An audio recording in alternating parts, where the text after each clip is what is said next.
Asociación Tilos presenta el podcast Por un Rural Vive.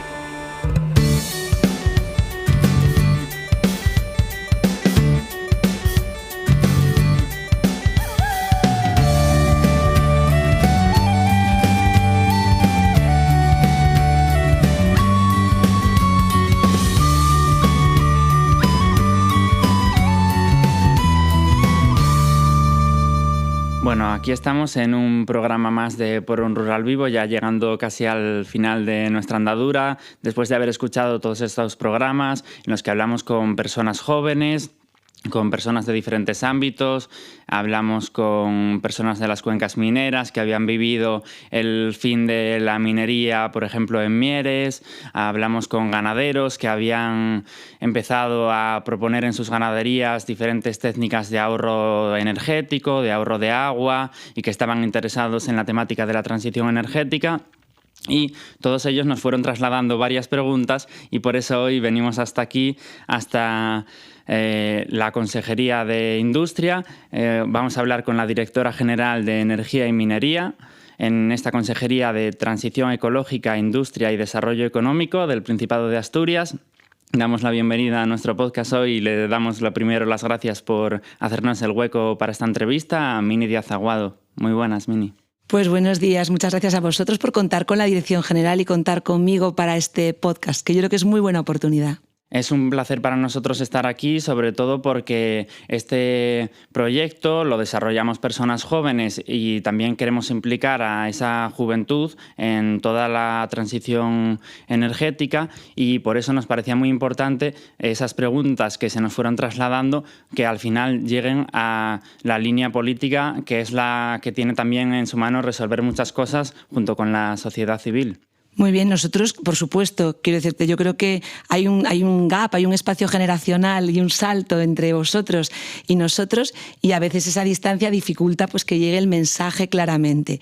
Siempre hemos intentado acercarnos a los jóvenes, pero es verdad que incluso la tecnología ha cambiado. Uh-huh. Por tanto, el que vosotros vengáis y vengáis con preguntas, con propuestas y con ideas, yo creo que es un lujo. Así que vamos a intentar responder a lo que se pueda responder y lo que no tomaremos nota para contestarlo en el futuro. Genial, esa es la idea. Bueno, para empezar, estamos aquí, como decíamos, eres la Directora General de Energía y Minería, acaba de empezar una nueva legislatura, aunque tú ya lo eres desde 2017. Uh-huh. Primero estuviste dando clases en la Escuela de Minas y diste el salto a la política en 2017, asumiendo esta dirección general y desde entonces, bueno, ya has pasado por 2 legislaturas, inicias ahora la tercera.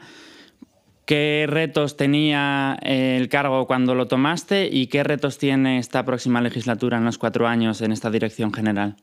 Pues mira, estos 6 años el cambio es tan grande que es casi difícil reconocerlo.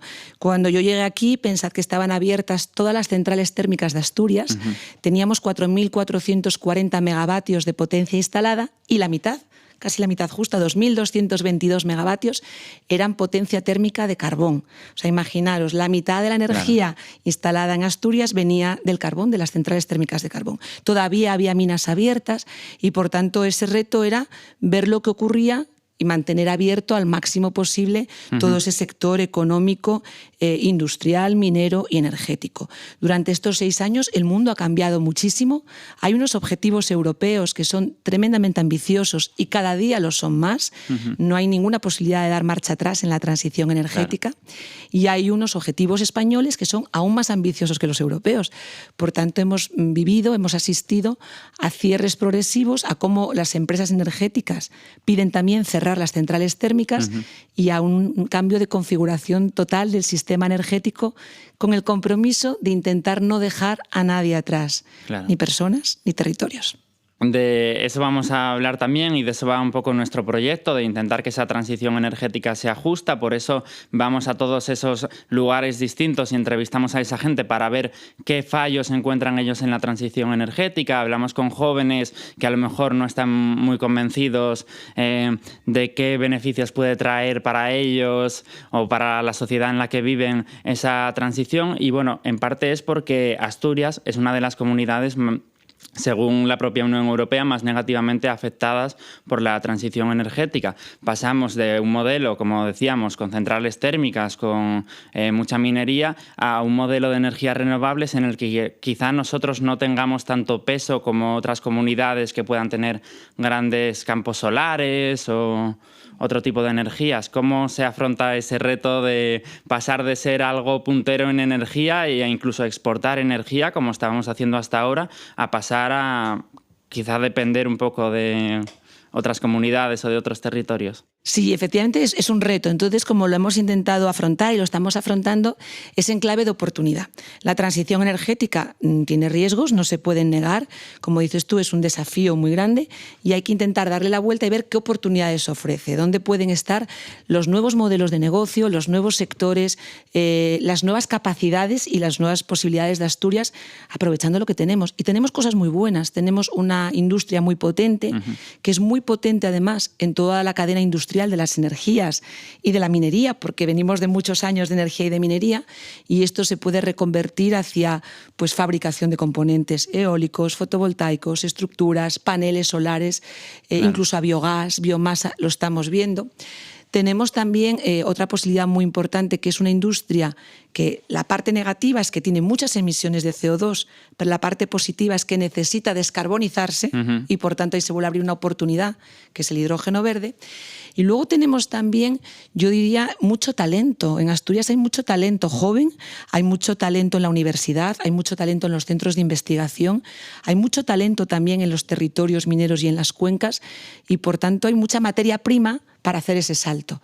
Y otro ejemplo de esto podría ser, por ejemplo, el modelo de movilidad eléctrica que se ha desarrollado en Asturias por dos empresas jóvenes, que son Guppy y High Mobility, y que es único en España. Entonces yo creo que lo que hay que ver es dónde podemos ser fuertes, dónde nos podemos posicionar e intentar impulsar todas esas áreas. Claro, digamos que el mundo está cambiando y hay que adaptarse a ese cambio de la mejor manera posible, que es lo que estamos intentando hacer. Repasando un poco anteriores programas, eso, me acuerdo mucho del programa de Mieres, porque entrevistábamos a una chica que era joven y que nos contaba cómo veía ella el pasado de Mieres, cómo lo veían sus abuelos, cómo lo veían sus padres y ahora cómo lo ve ella, en el que la población está decayendo, no existe prácticamente oportunidades de empleo. ¿Cómo podemos hacer que esa gente joven que ve como la transición sí que les afecta negativamente, como muy directamente, que se impliquen en ella o que entiendan los beneficios o las posibilidades que esta tiene? Es complejo, es un problema complicado porque, entre otras cosas, las cuencas mineras han dado muchísimo a España, muchísimo a Asturias, y han sido el foco de riqueza, es cierto, pero también han tenido, por contra, efectos negativos. Quiero decir, pues, por ejemplo, emisiones de CO2 o polvo o suciedad, incluso en su momento, en el pasado, en los ríos. Por tanto, yo creo que los territorios mineros y la gente de los territorios mineros tiene el sentimiento cierto de que han dado mucho, y eso es verdad, y eso es absolutamente incuestionable. Y hay que explicarles que todo eso que ellos han dado va a ser muy difícil compensarlo al 100%. Vamos a intentar compensarlo al máximo posible entre todos, pero es cierto que el aporte ha sido tan grande y durante tantos años que eso es difícil de compensar.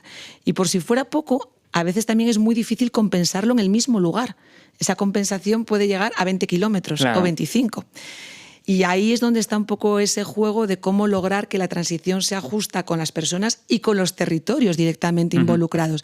Por tanto, yo creo que es difícil. Lo que pueden saber a ciencia cierta es que hay un compromiso verdadero, que lo tenemos de verdad, que estamos muy pendientes de las cuencas, muy pendientes de los municipios mineros, que hay muchísimo dinero, muchísimos fondos para ellos, para esos territorios, y que lo que hacen falta también son buenas ideas y, sobre todo, buenos proyectos. Que esas ideas progresen hacia proyectos. Al final es moverse en la innovación, en términos de innovación, ¿no? Por ejemplo, hablando de innovación y pasando al siguiente programa del que me acuerdo, estuvimos también en una ganadería en Salas y ellos nos hablaban como muchos procesos que estaban implementando en el término de ahorro energético o de ahorro de agua, en el que agua que calentaban para un proceso después la reutilizaban para otro, que en realidad esto, más que transición energética, ellos decían, bueno, no es transición energética, esto es volver a lo de antes casi, el reutilizar, el no utilizar tantos recursos. que es parte, bueno, de crear un mundo más limpio, ¿no? Intentar reducir el consumo desde otro punto de vista. Completamente. Yo además lo digo siempre esto, la mejor energía es la que no se consume. Uh-huh. Por tanto, la clave tiene que empezar por el ahorro y la eficiencia energética. Claro. Ese yo creo que es el primer punto de todos. Y cuando hablamos de ahorro y eficiencia energética, pues también ahorro en el agua, en el uso del agua, un uso responsable. Y la segunda clave es la economía circular, el reaprovechamiento, la reutilización de todos los, vamos a decir, excedentes que sobran o incluso de los residuos que se generan. Yo creo que son las dos claves. Y una vez que tú tienes ahorro y eficiencia y economía circular, en medio también hay tecnologías que pueden ser pues, sostenibles, eficientes, pero es fundamental. Y ahí la innovación también es muy importante. E incorporar a esos sectores que tú dices, menos, vamos a decir que tradicionalmente eran menos innovadores, valga la redundancia, y que ahora tienen un campo donde pueden abrirse hacia nuevas tecnologías y eso sería muy beneficioso para ellos. Por ejemplo, ellos, una de las cosas que nos decían es que habían tenido una auditoría energética, alguien que había ido a la ganadería a explicarles cómo implementar esos procesos y nos decían que después de haber implementado esos procesos sí que habían hablado con compañeros suyos y eran reticentes a ello, que igual necesitaba más que todas las ganaderías tuvieran esas auditorías energéticas, que existieran esos procesos, que se explicara realmente lo beneficioso que es a lo mejor hacer un gasto de 2.000 euros para después tener un ahorro energético, no solo a nivel de planeta, sino también a nivel de económico propiamente. A veces es también cambiar el chip, ¿no? De alguna manera. Totalmente, es que al final la gente mira la cartera a final de mes. Claro. Y es verdad que el problema es que tienes que hacer una pequeña inversión al principio, pero es cierto que el ahorro en la factura final y más al precio de la energía, que no se va a moderar tampoco en el próximo año, ni año y medio, es un ahorro muy importante. Nosotros sí que estamos intentando trasladarles eso. A lo mejor tenemos que ir más allá a contárselo también, ¿no? Mira, esto que estás diciendo a mí me da... Eso no nos decían, sí. Al final ellos, la vez que habían ido a contárselo en persona, a explicárselo, era cuando... Sí. Pues igual tenemos que visitarles y ir Mira, yo ayer estuve en Tineo y lo hablé con ganaderos de la zona, ¿no? Y me decían, es que tenemos dudas de cómo hacerlo, pues igual tenemos que asistirles y ir. Estamos viendo en nuestras ayudas para la instalación de autoconsumo de placas solares, hemos visto y con mucha alegría que nos han solicitado ayudas y se les han concedido, de entre todas las empresas que ha habido, al menos hay 6 ganaderías. Y eso nos gustó mucho porque nos fijamos en el detalle y dijimos, qué bien que se están subiendo al carro del ahorro energético y del autoconsumo. Pero igual tenemos que dar un paso más también, ir a contárselo de cerca. Sí. Bueno, en otro programa posterior también entrevistamos a una persona de Ecologistas en Acción. Ellos están siempre denunciando los altos niveles de contaminación, especialmente, por ejemplo, en Gijón, que hay unos niveles de contaminación en algunos barrios muy altos. Y bueno, otra de las cosas que ellos denuncian es que llega carbón al puerto del Musel cuando ya no se extrae carbón y estamos hablando de descarbonización y no se termina de realizar el proceso porque estamos trayendo carbón de otros territorios. Además, a veces carbón, pues por ejemplo, de Colombia, que puede estar incluso manchado de sangre. ¿Cómo podemos terminar con...? Sí, esa es una preocupación que tenemos nosotros también.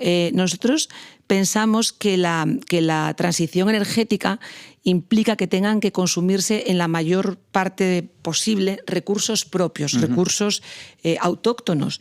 Quiere decir eso que hay que promover los proyectos sostenibles, por supuesto, y con todas las garantías ambientales, pero en España y en Asturias, porque tenemos la certeza de que nuestras garantías ambientales son mucho mejores, sin ninguna duda, que en muchos países del mundo, y ya no vamos a entrar a hablar de las garantías laborales, sociales, de seguridad y salud en el trabajo. No es comparable cómo puede ser una explotación minera, que de carbón no queda apenas, pero pues de lo que sea, de otro mineral en Asturias, con una explotación minera, no vamos a decir ningún país, pero en otros países del mundo.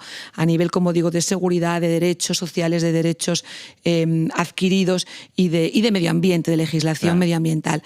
El carbón que entra en el Musel es un carbón que entra por el puerto, que es ajeno, vamos a decir, al gobierno regional y no tiene que ver tampoco con la transición energética propiamente dicha. Nosotros creemos que esa reconversión de las centrales de carbón hacia otras tecnologías. Hay un ejemplo muy bonito en La Pereda, que se va a reconvertir hacia la quema de biomasa de alrededor. No va a venir biomasa de Eslovaquia, sino va a ser del entorno de Mieres. Pensamos que son proyectos muy asentados en el territorio y son los proyectos que yo creo que tenemos que impulsar. Y en otro programa posterior, ahora ya hablando de transición energética en el territorio y de cómo se incorporan esas energías renovables, en la zona del suroccidente de Asturias tenemos muchos parques eólicos y muchos más proyectos de parques eólicos. Hablamos con la gente de Oscoseo y que están también denunciando esa situación y en la que nos contaban cómo es a veces difícil vivir en el rural, que era el paraíso natural, ¿no?, asturiano, que es lo que vende el gobierno, el sentimiento que tiene la gente de Asturias paraíso natural, como quizá se está perdiendo en algunos territorios del suroccidente por esos macroparques eólicos y todos esos proyectos que hay. Yo ahí diría, os contaría que, vamos a ver, el recurso está donde está. Lo decíamos antes, Asturias no tiene centrales térmicas de carbón que están cerrando y los recursos de Asturias son limitados. No tenemos las horas de sol ni las posibilidades de desarrollar parques fotovoltaicos porque Asturias es muy minifundista que hay en otros territorios. Tenemos biomasa, pero si queremos que sea autóctona, poquita, lo justo para dar para una central y poco más, y pequeñas centrales. Tenemos posibilidad de geotermia de agua de mina, que la estamos impulsando, que es muy sostenible, que nos gusta mucho. Tenemos posibilidades de hidráulica y el otro recurso que hay es la eólica. Y lo que es un hecho cierto es que la eólica está en el occidente. Sí. Si a eso le superponemos el mapa de protección ambiental de Asturias, que es un mapa muy exigente precisamente para proteger el paraíso natural, no quedan demasiadas zonas donde esté permitido el desarrollo eólico. Tenemos una legislación, una ordenación del territorio que fue la primera en España y que es muy singular, que establece en qué zonas se puede poner eólica y en cuáles no se puede poner. Y yo creo que eso también es una garantía muy fuerte. Y dentro de esas zonas donde se puede poner hay que hacer una evaluación de impacto ambiental detallada, con lo cual no quiere decir que se vaya a poner, sino que en algunos casos sale positiva la declaración de impacto ambiental y en otros casos sale negativa porque no se cumple. Yo creo que la legislación ambiental, como te decía antes, es muy garantista, es muy estricta. En Asturias es de los sitios más estrictos y lo que tenemos que tener presente es que si queremos renovables tienen que estar en algún sitio. Yo comprendo que nadie las quiere en su casa, pero en algún sitio tienen que estar. Tampoco podemos decir renovables sí, pero aquí no, renovables sí, pero así no, que es un discurso aún más perverso, porque yo creo que las renovables se hacen con todas las garantías y hay que buscar compatibilizar las renovables con otros usos. Quiere decir esto que habrá sitios donde no se van a poder poner simplemente porque hay una figura de protección o porque no es compatible con otros usos, y otros sitios donde se puede estudiar y donde se verá si se puede hacer o no se puede hacer. Pero hay una capacidad limitada, no es infinita tampoco. No es infinita. No lo es, no. Bueno, estas son como todas las preguntas que fueron surgiendo a lo largo de programas anteriores. Ahora nos vamos a ir a un pequeño parón del programa y después volvemos para hablar un poco más sobre cómo implicar a los jóvenes en este proceso. Pues muy bien.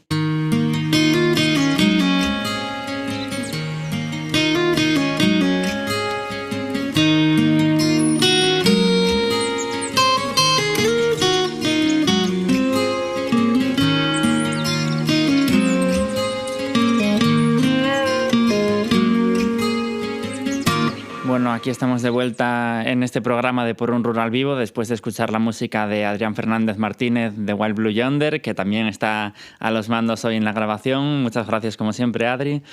Y seguimos hablando con Mini Díaz Aguado. Ya le trasladamos todas esas preguntas que nos habían surgido en los anteriores programas, hablando con distintos colectivos y con personas jóvenes que, bueno, tenían preocupaciones o algunas dudas sobre esta transición energética de la que estamos hablando en el proyecto, al fin y al cabo.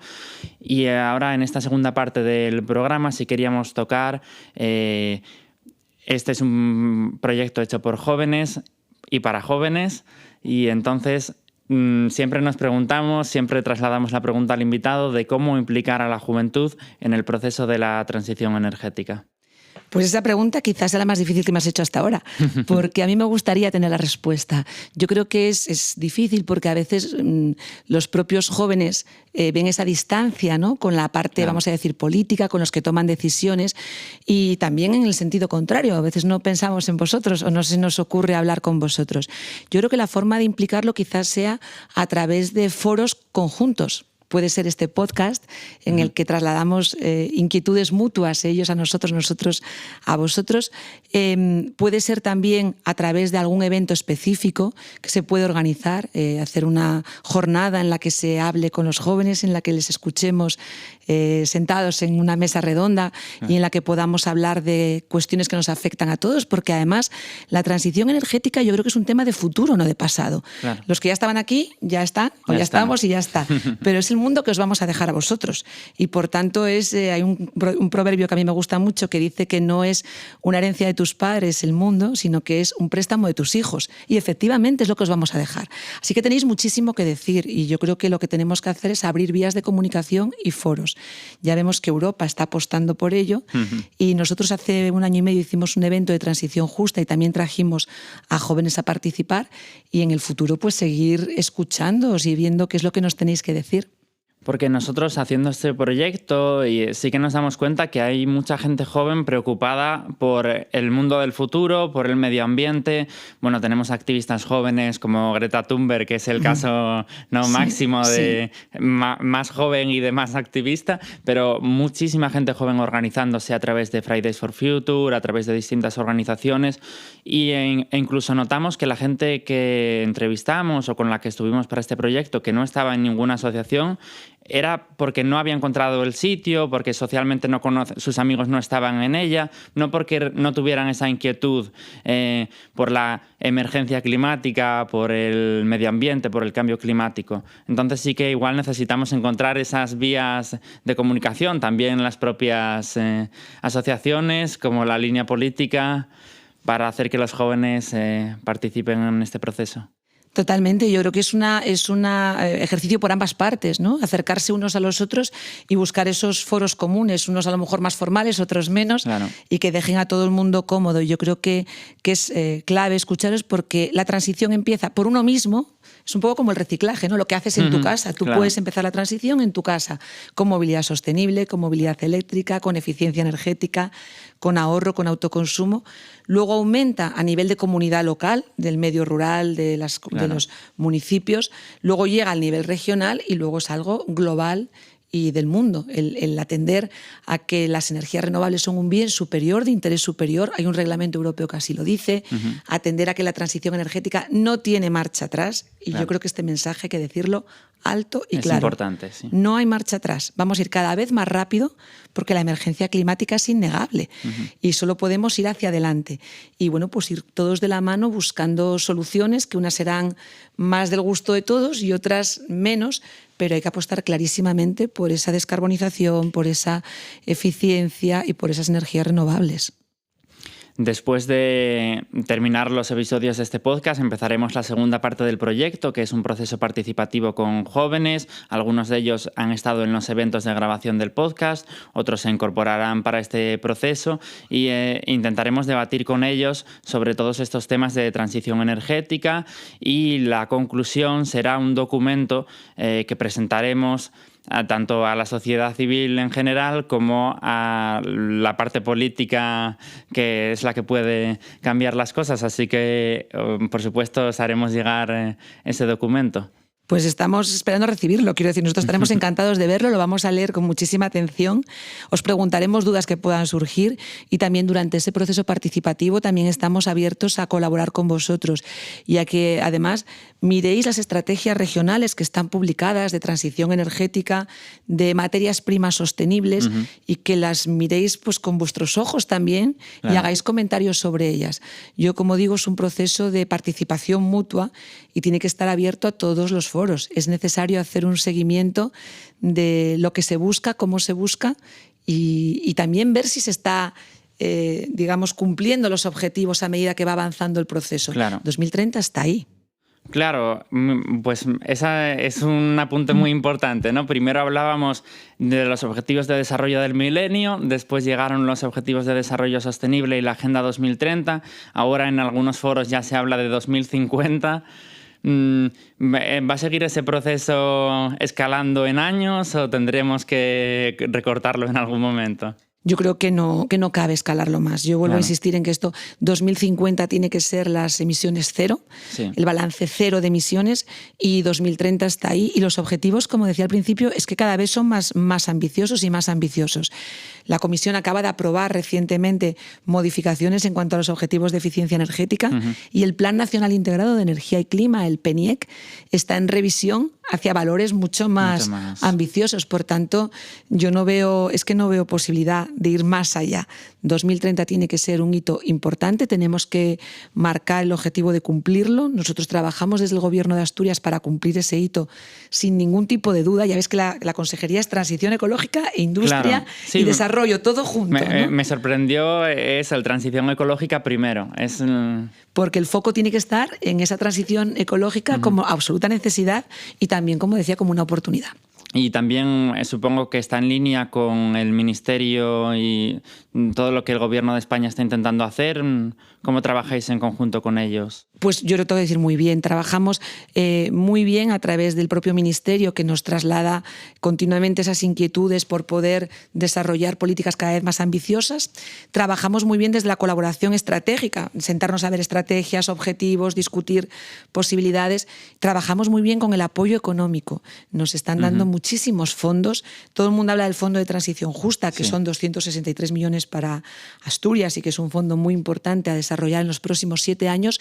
Pero más allá de ese fondo, que es a futuro, yo hablaría de lo que está ocurriendo hoy. Y ahora mismo tenemos 104 millones de euros de fondos mineros desarrollando actuaciones de infraestructuras en los municipios mineros asturianos, que el 75% lo aporta el Ministerio y el 25% nosotros. Estamos gestionando más de 150 millones de euros en convocatorias para eficiencia energética, renovables, movilidad eléctrica, puntos de recarga, almacenamientos, renovables térmicas, tanto para industrias como para particulares, como para entidades sin ánimo de lucro, para administraciones. Es decir, la apuesta está siendo muy fuerte, sobre todo a través del Instituto para la Transición Justa, que es ese foro de debate con lo local, vamos a decir, y un compromiso vivo, además de apoyo permanente, y con el Instituto para la Diversificación y Ahorro Energético, IDAE, que están inyectando muchísimos millones en Asturias. Bueno, fue un placer hablar contigo, Mini. Muchísimas gracias por concedernos este espacio, esta entrevista, y te voy a lanzar la última pregunta, que vuelve a ser un poco difícil, que es ¿qué mensaje le darías a los jóvenes para que se impliquen en esta transición energética? Pues diciéndolo corto, porque sé que os gusta corto, yo diría que la transición energética no tiene marcha atrás y además es para vosotros. Por tanto, tenéis que ser parte muy importante del proceso. Pues nos quedamos con ese buen mensaje. De nuevo, muchísimas gracias. En el próximo programa, que será el último podcast de Por un Rural Vivo, hablaremos con varios jóvenes. Ya habrán escuchado tu entrevista y a lo mejor tendremos un debate sobre todos estos temas que hemos hablado hoy, y después comenzaremos el proceso participativo y seguimos adelante con este proyecto Por un Rural Vivo gracias a la iniciativa de EU Team for Green. Muchas gracias. A vosotros, y aquí estaremos para acompañaros y para que nos acompañéis. Pues nos vemos en el próximo programa. Programa cofinanciado por la Unión Europea. Las opiniones y puntos de vista expresados solo comprometen a sus autores y no reflejan necesariamente los de la Unión Europea. Ni la Unión Europea ni la autoridad otorgante pueden ser considerados responsables de ellos.